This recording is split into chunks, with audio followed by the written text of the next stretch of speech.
ईशान और आकाश बचपन से ही सबसे अच्छे दोस्त थे।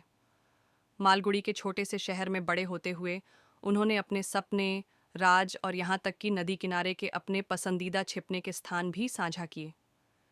ईशान शांत और विचारशील था, हमेशा किताबों में खोया रहता, जबकि आकाश रोमांच प्रिय था, हमेशा नए कारनामों की तलाश में।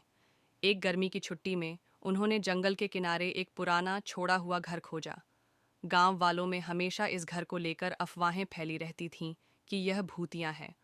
आकाश को यह सुनकर उत्सुकता हुई और उसने ईशान को उसे खोजने के लिए मना लिया। अनिच्छा से ईशान ने सहमति दे दी, हालांकि उसका दिल तेजी से धड़क रहा था। जैसे ही वे अंदर कदम रखे, धूल हवा में फैल गई और लकड़ी के फर्श की चरमराहट गूंज उठी। घर में गीली लकड़ी और भूली हुई यादों की गंध थी।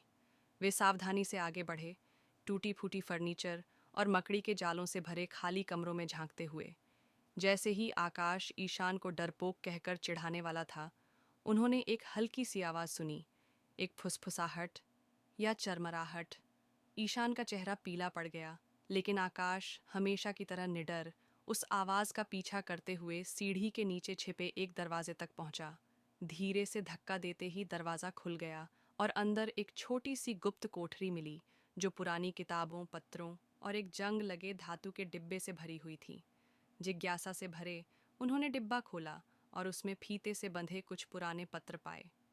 उन पत्रों को पढ़ते हुए उन्हें पता चला कि ये पत्र राजन नाम के व्यक्ति के थे, जो दशकों पहले यहाँ रहता था। पत्रों में एक गुप्त खजाने का जिक्र था, जो अब तक कोई नहीं ढूंढ पाया था। आकाश तुरंत खजाने की खोज में निकलना चाहता था, लेकिन ईशान, हमेशा की तरह व्यावहारिक सोच रखने वाला, पहले पत्रों का अध्ययन करने की सलाह देता है। उन्होंने कई दिनों तक उन पत्रों में छुपे संकेतों को समझने में बिताए और धीरे धीरे एक भूला बिसरा रहस्य सामने आया। हफ्तों की मेहनत के बाद वे पत्रों में लिखे निर्देशों के अनुसार नदी किनारे पहुंचे, जहां उन्होंने बचपन में अनगिनत दोपहरें बिताई थीं। एक पुराने विशाल ओक के पेड़ के नीचे खुदाई करते हुए उनका दिल तेजी से धड़कने लगा, जब उनका फावड़ा किसी ठोस चीज से टकराया। कांपते हाथों से उन्होंने एक छोटा लकड़ी का संदूक निकाला। जब उन्होंने उसे खोला तो उसमें पुराने सिक्के, कुछ रत्न और राजन की डायरी मिली, जिसमें उसकी खोई हुई मोहब्बत, उसके सपने और यह उम्मीद लिखी थी कि कोई एक दिन उसके खजाने को खोजेगा।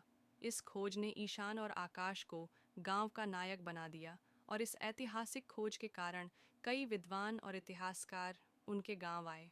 लेकिन उनके लिए असली खजाना यह रोमांच, उनकी दोस्ती और यह एहसास था कि सच्चा खजाना दोस्ती से बड़ा कुछ नहीं,